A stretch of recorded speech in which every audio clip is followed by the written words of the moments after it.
Are we ready? We are. Are we steady?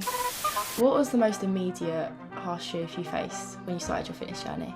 It's something that's very important. It's a very key harsh truth to raise because this is what prevents people from keeping consistent. It's a price you'll likely have to pay. How would you say that affected you? I think that is probably the greatest gift from the gym. Take them to the grave. If you can take them to the grave, then you can take them to the gym. Yeah. Because I felt like a beast. Beanie blue eyes. And that's something I had to teach myself. Is quite high up on this harsh truth scale. If you could only give one harsh truth to people as a heads up, what would it be and why?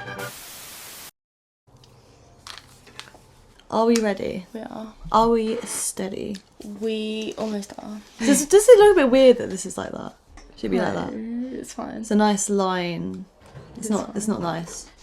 This is why cables are obsolete. We are back with another podcast. And today we're going to be talking about harsh truths. So, what is a harsh truth? Well, so I looked up the definition of harsh, I looked up the definition of truth, and then put them together. Very thorough. Of course. The definition of harsh is, a Google definition is a climate or conditions that are very difficult for people, animals or plants to live in. And the definition of truths through Google is the truth about something is all the facts about it rather than things that are imagined or invented. So when we put harsh truths together as one word, what we're practically saying is that we are emphasising that they are true or real, although they are unpleasant and people try to avoid thinking about them. I would say this is very important to talk about within a gym context because people often avoid staying consistent within the gym, giving themselves an opportunity and chance to really grow in that arena because the harsh truths come unexpectedly and so it removes from their enjoyment of the experience. Yeah, I think it's very easy to catch you off guard when you're not always given a heads up. I guess partly the reason we're talking about this is to give you a sense of a warning, a heads up. This isn't to scare you or to put you off. It's so that when you get to those hurdles during your own fitness journey, you can be more prepared. It's so important to be aware of those things. It's inevitable that you are likely to encounter them. Yeah. So it's some tips on how to approach them when they come about and how to simultaneously remain consistent. Yeah. In spite of the harsh truths, it is very much possible to keep up your fitness journey, keep consistent with anything that you're doing and reap the benefits. And what doesn't kill you only makes you stronger. What was the most immediate harsh truth you faced when you started your fitness journey? I would say money. So when I okay. started, I was a student at university and so I didn't have a lot of money. Yeah. There's so much to consider in terms of money when you start. For example, the membership itself to sign up to the gym. Some of them Yep. are so expensive. I know. And it depends on what you're going for. Yeah. But even just a standard gym membership can be quite a lot these days. I was living in London as well, so that just adds to the cost. Nice and pricey. A lovely bougie gym, but hey ho. The clothes that you wear as well. The clothes. Yes. It's so hard. I've spent more money on terrible cheap clothes, than I have on expensive clothes that have lasted That's me. the thing though. I feel like that's how you learn. You end up buying pairs and pairs of the cheapest, shittest quality gym clothes. You go through all of them. They all split. They all break. They're not squat proof. And this is why buying more expensive clothing is more worth it in the long term. Some of them are extremely pricey. My favourite pair of leggings are over £40. These pair of leggings, they're a lot more expensive than the other ones that were maybe £10. They have lasted me. I will be buried in them. What? Morbid. Honest. At least Bubble the look money good. was well spent. Take them to the grave. If you can take them to the grave, then you can take them to the gym. Yeah. That. Yeah, I buy higher quality leggings, so I really like navigation. This is in no way a sponsored podcast. Any leggings where you can reasonably stretch them. They want to flatter you as well, so buying clothes that you feel comfortable in is very important. Very good for your confidence as well. Exactly, especially when you're starting out. And I remember that very well at the beginning. I was super self-conscious compared to how I feel now. As well as the membership and the clothes, there's also footwear. Footwear I've spent quite a lot of money on, trying to, again, get that right to suit the exercise that I'm doing. If you're going to be lifting, you want to be wearing flat shoes. Yeah. If you're going to be running, do not wear flat shoes, please. Please wear running shoes. Go and buy some basic shoes from down the road. As long as they have a little bit of a... Basically just a running shoe. Just wear a running shoe if you're going to run. You want to wear the right footwear to match the activity you're doing. Yes. So, for example, we wear flat sole shoes because your weight is then evenly distributed on the ground when you're lifting heavy When you're weights. things like squats, when you're doing things like RDLs, when you're doing things like deadlifts, it just keeps you nice and in line, if you want to call it that. It's worth doing research before you're spending lots and lots of money. So that's something I wish, looking back now, that I had done. Definitely. I was never too far off with what I was spending on, but I did end up spending a lot, especially on leggings. That was the main thing I spent tons on. As well as that, you've got music. Everybody, I think, listens to music when they go to the gym. Buy some decent headphones. She can speak to this more than I can. For the love of God. This girl has bought so many fake AirPods. You've probably spent more on I have. I refuse to buy AirPods. I'm not a cheapskate, but I am not the most careful person. And I misplace a lot of things. And AirPods are small. And the likelihood of me never finding them again is high. So I buy fake ones, which are like 60 quid in comparison to 150 or 200 pounds, which is a bargain. But they always stop working. So I've bought about 3 rounds of them. I then moved on to Teletubby earphones, like these. I call them Teletubby ones because they go for the head. I'm officially on my second pair of them. I bought them last week because my other pair stopped working. Moral of the story, just buy a goddamn good pair of headphones, please. Buy some Beats, buy some AirPods, buy something. Believe me, it's worth it. And if you're conscious of your hair like me, you do not want to be wearing headphones because you will get hair sweat and you'll have to wash your hair after every gym session, and then you'll spend loads on shampoo and you'll ruin your hair in the process because, fact, you should only wash your hair once or maybe twice per week. But, From a former hairdresser. but this is not a hair lesson. This is a harsh truth lesson. Yeah. If you can afford some AirPods, some decent AirPods, something like that. Even some headphones, but ones that maybe aren't so bulky and really squash your hair. You should have seen me when I had AirPods running, because I didn't like to run, and then when I'd run, they'd always fall out my ears. I would be holding my head like this, and they'd just fly out. They were out my ears more than in my ears. Another thing that costs a lot of money, I don't think people talk about enough, is gym equipment. When you're starting out, you don't really need to worry about this too much, but as you start to progress, things like gym belts, things like ankle straps, things like chalk and gloves if you're Frankie, or If you're smart. delusional.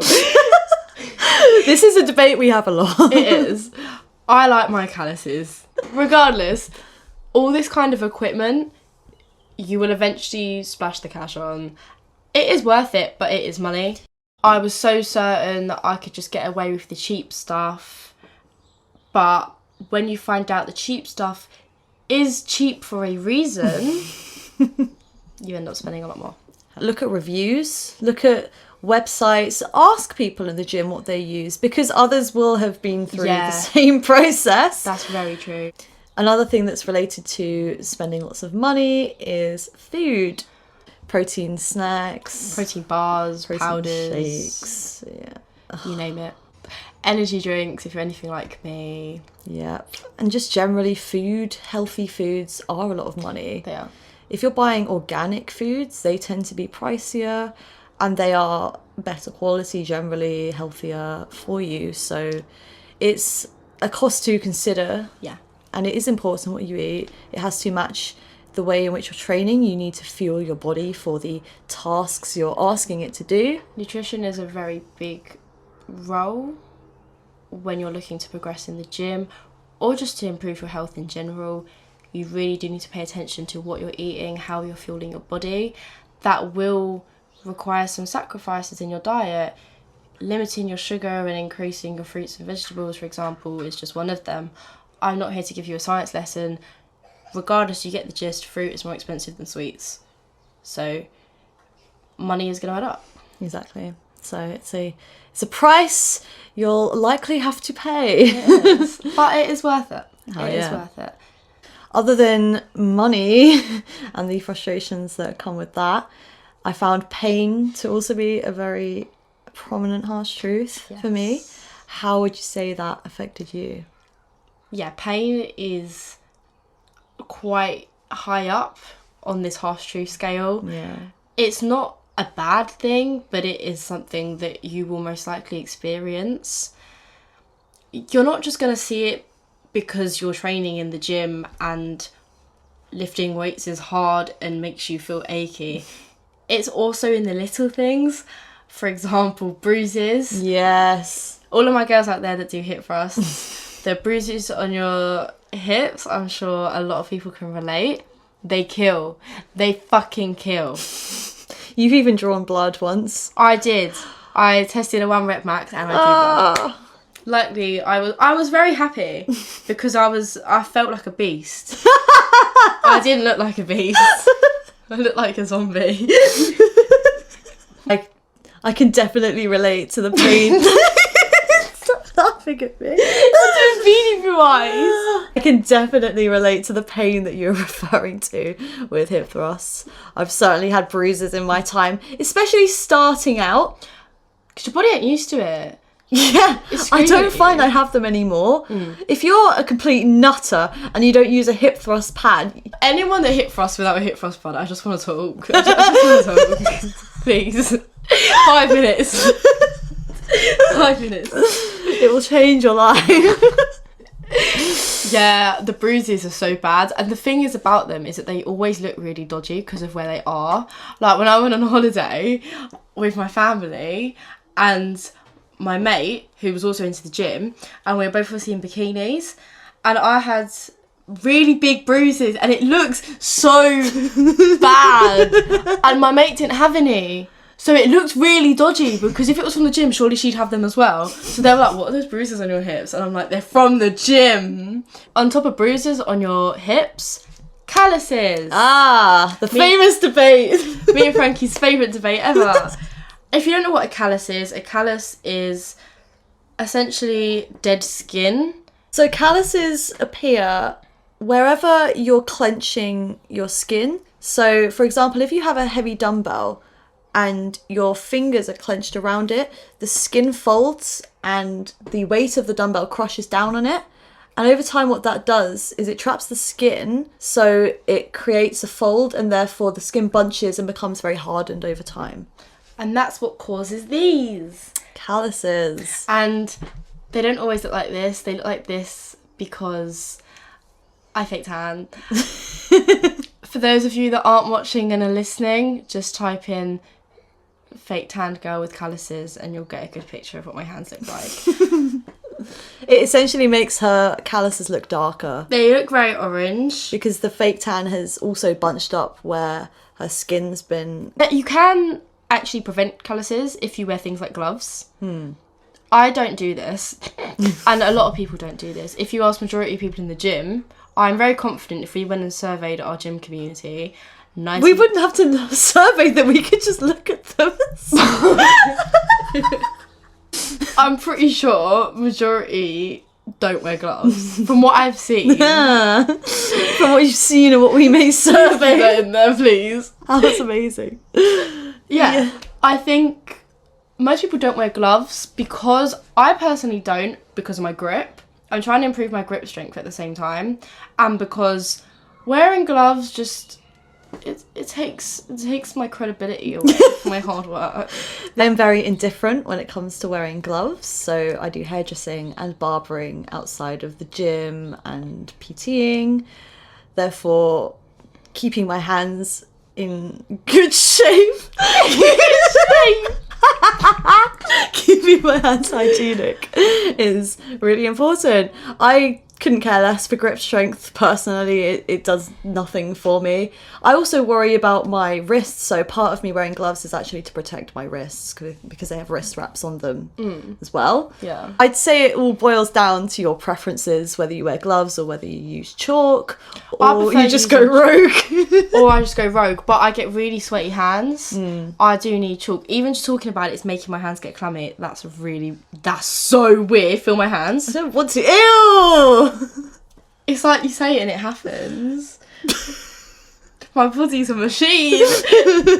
As I was saying, calluses, I don't love them, but they do make me feel like I've worked hard, and it also helps me assert my dominance around people, because if they hold my hand and they're like, oh my god, you've got really rough skin, I'm like, yeah, because I train like a beast.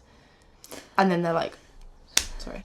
The biggest, arguably, pain in the gym is DOMS and aching. For those of you who don't know what DOMS is delay onset of muscle soreness, which usually happens 1 to 2 days after you've worked out. So for example, if you do a leg day, the day or the day after that day, your legs are going to start screaming, most likely, which isn't a bad thing. If it happens too much, you can be overtraining, there can be reasons for this. When you're starting out, the first few weeks you will get a lot of DOMS because your body simply isn't used to it. It's trying to adapt to this tension and stress the muscles are being put under, and it's causing the muscle fibers to tear and then to repair, which is a very unusual process. It's very unusual because you're forcing your body to adapt to new stresses, and it's especially prominent at the start because your body isn't used to training. So it's something that's very important. It's a very key, harsh truth to raise, because this is what prevents people from keeping consistent. It is.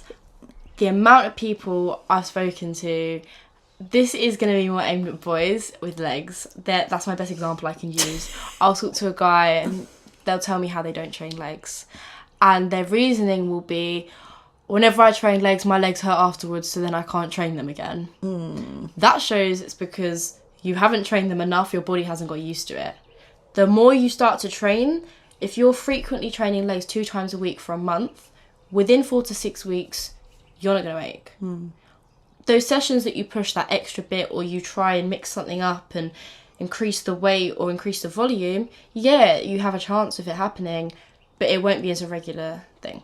Yeah, it's like anything, practice makes perfect, or you get used to it. Yeah. So your body will adapt over time, but you do need to push yourself through those first few months of DOMS. If this is a really common occurrence and regardless you keep aching, you could be overdoing it. There could be multiple reasons. You can always go and check with a health professional, but the chances are it's just your body adapting. Absolutely. Yes. You, over time, I feel, have a slightly better understanding of that separation between DOMS and genuine pain. Yeah, there is a huge difference. Yeah, as in that injury pain. Yeah. If you've just slipped a disc in your back or you just have some lower back pain, you can tell the difference. Yeah. I say that as somebody who has not slipped a disc, I would assume that you would be able to feel the difference. Yeah. If you could only give one harsh truth to people as a heads up, what would it be and why? I would say the mental resistance of keeping a consistent routine. Okay. So I say resistance because there are so many times in which it feels very hard to keep consistent to a routine. There are so many examples that we've given already, like DOMS. That's something that's really hard to overcome at the start. Yeah. It's very off-putting. Anything that takes away from your enjoyment of whatever you're doing is going to make it very difficult for you to keep doing whatever it is. So that's something to keep in mind. And also to change your perspective on it. Because if you see that as, I'm doing something right, this is challenging and this excites me, you're far more likely to stick it through. And that's something I had to teach myself. And I'm very glad that I did, because I'm sitting here now and able to tell my story and inspire other people to do the same, rather than look at that as something that's, too challenging, I'm not capable, and only end up thinking the worst of yourself. So essentially it's turning motivation to discipline. Yes. And that is amazing to be able to do. Within that, I think it's accepting making sacrifices, especially concerning time. Yeah. So your time consumption, it does really revolve around everything you do with the gym, and it's not just being in the gym. Yeah. We spoke to this in our last episode as well. It's all to do with how you eat, when you train, when you're sleeping, the activities you're doing outside of the gym that might factor into a healthy lifestyle. So there's lots of things to consider. You're very right. I think when it comes to time, that is a harsh truth in itself. Simply time.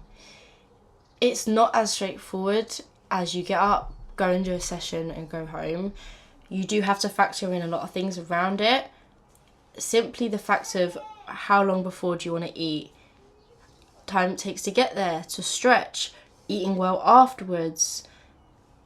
All these things add up, and they're not actually minutes. It turns into hours. It kind of becomes a schedule, a routine throughout the whole entire day. It's not just an hour of your day. There are ways you can be more efficient and speed up the process. Regardless, it's never just going to be just an hour of your day. Yeah. So learning to really manage your time. If you want to be able to get a gym session in, yet you have to work a 9-to-5 job, yet you've got to go and look after the kids, yet you've got to study for exams, that is possible. You can do it all, and through your own experience and time, you will learn how to manage your own time effectively. However, when you start, it is very daunting. It is all over the place, and that is one of the biggest reasons people don't commit. Absolutely. I don't have enough time. Yeah. I'm a very big believer that is not true.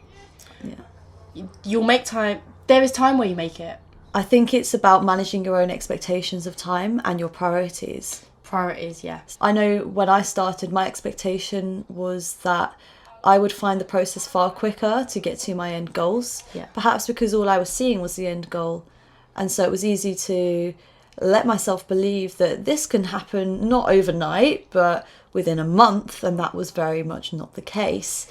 It's something that I learned and I had to manage. And when I decided to change my perspective on that and see that actually this is something I'm choosing to prioritize because it gives me so many health benefits, it improves my mood, there's countless things I could say for why I decided to make the gym a priority for me. Yeah. And it's a choice I'm glad I made, but it's not a choice that was natural to me. I had to actively decide it. And you do ultimately have to make sacrifices when it comes to the gym. When it comes to preserving time, there are certain things you're going to have to reduce or cut out.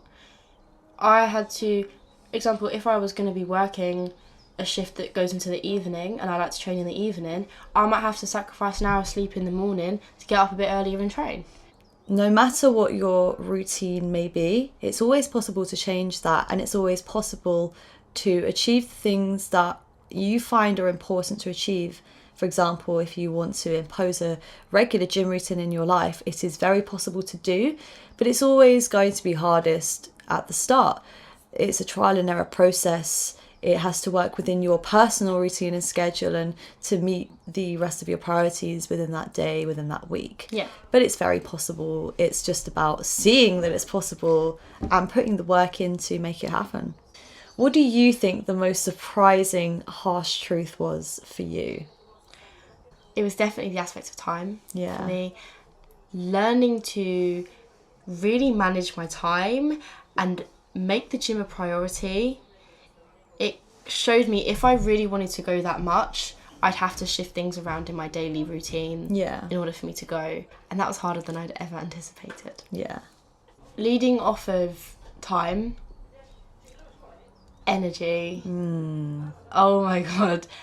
The rants on energy drinks, I don't know if you guys are anything like me and you are addicted to energy drinks. We are the same. It is something that since being at the gym has really gotten to me. I never really used to drink energy drinks.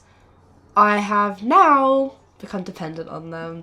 I am getting better, but there was a point where without fail every single day I'd have to have an energy drink and I'd have to have a form of stimulant. I'd have to have caffeine. Regardless, I have a coffee every day. That's fine. It would be the point where I'd be adding in energy drinks or pre-workout or both to keep going. And doing that in the gym to give yourself more energy, there's nothing wrong with that, depending the amount you're having. However, it would be in the context of out of the gym. It would be simply to get through a normal day, where I know damn well if I'd never started the gym, I would have gone about my day regularly and I wouldn't have needed the caffeine. Relying on energy drinks, caffeine suddenly becomes a priority, I find. Yeah. I don't know, you're not as bad, I don't think. That's bad. You're not that bad with energy drinks. I don't drink energy drinks. I don't like them. They're full of sugar. I understand the purpose of them being full of sugar. However, I don't enjoy consuming lots of sugar. I don't often like the taste. They're very artificial, lots of them. Yeah. I also don't really like fizzy drinks. I find a lot of energy drinks are fizzy. They are. There's some that aren't, but they're not for me. I enjoy... Yeah, your pre-workout. I used to have pre-workout. I don't tend to take it anymore because I find I'm going to the gym at much later hours. And when you have pre-workout, it can really mess up your sleep later that night. Depends Even with coffee, I work a 9 to 5. It's very easy to get addicted to coffee when you're working a 9 to 5. So I time it. I have one as a start at 9. And then I have one... as long as it's before 2 o'clock, then... I knew you were going to say 2 o'clock. I just knew you were going to say 2 o'clock. They always say the window that you should stop having caffeine is after 2 p.m. I don't do this. I can't practice what I preach. And she never sleeps. I don't. My You sleep do. No, my sleep has got a lot better the past few months. I've really shifted a few things around in my routine and I really am seeing the benefits of that. However, I will still drink caffeine after 2 p.m. Yeah. I have nothing else to add. What would you say had the biggest long-term impact on you and why since starting your fitness journey? Okay. I would say it was finding my independence within the gym. Finding a much better sense of confidence within myself to therefore be independent. I've said this in one of our previous podcasts, is that it is a very independent journey. It's very self-driven. And that for me was a defining factor in why I started, why I stayed consistent, why I am still consistent with the gym. Why do you think that is? Why? I suppose because it's taking complete ownership for my feelings. It's taking complete ownership over my life. It's not relying or depending on anybody else to do that for me, which is something I felt somewhat guilty of in the past.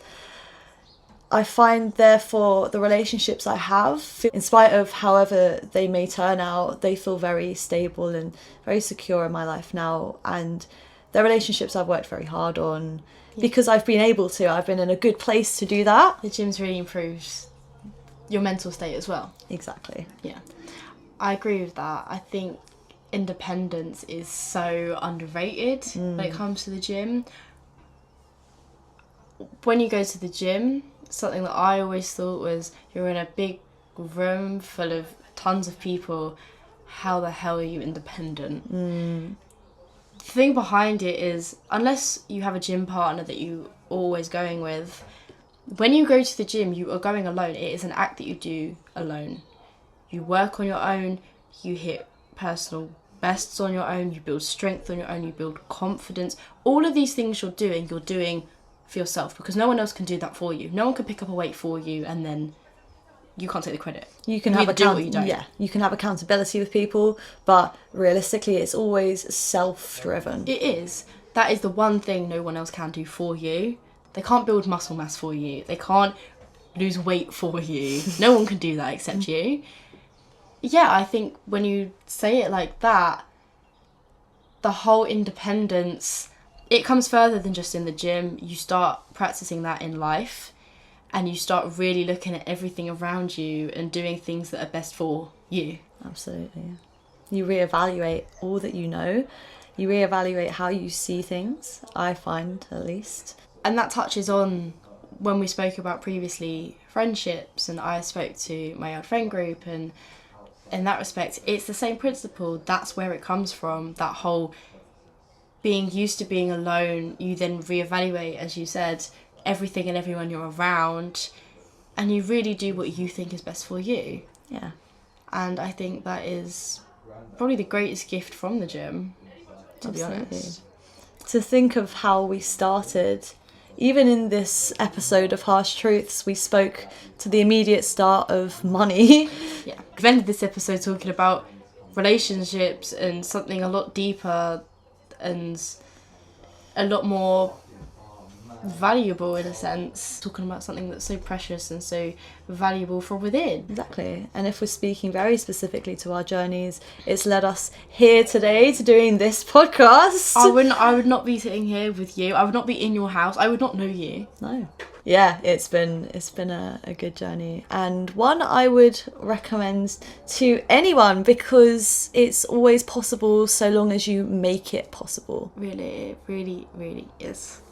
And I cannot stress that enough. So if you're thinking about starting the gym, this is your sign. If you are unsure whether to stick at the gym, this is also your sign. Thank you very much for listening. We hope you've enjoyed, and it would mean so much to us if you could do us the favour of liking, following, subscribing. It really keeps us going, and we appreciate the love and support we've been getting from all of you. On this episode of Harsh Truths, You have been listening to Gains and Gossip.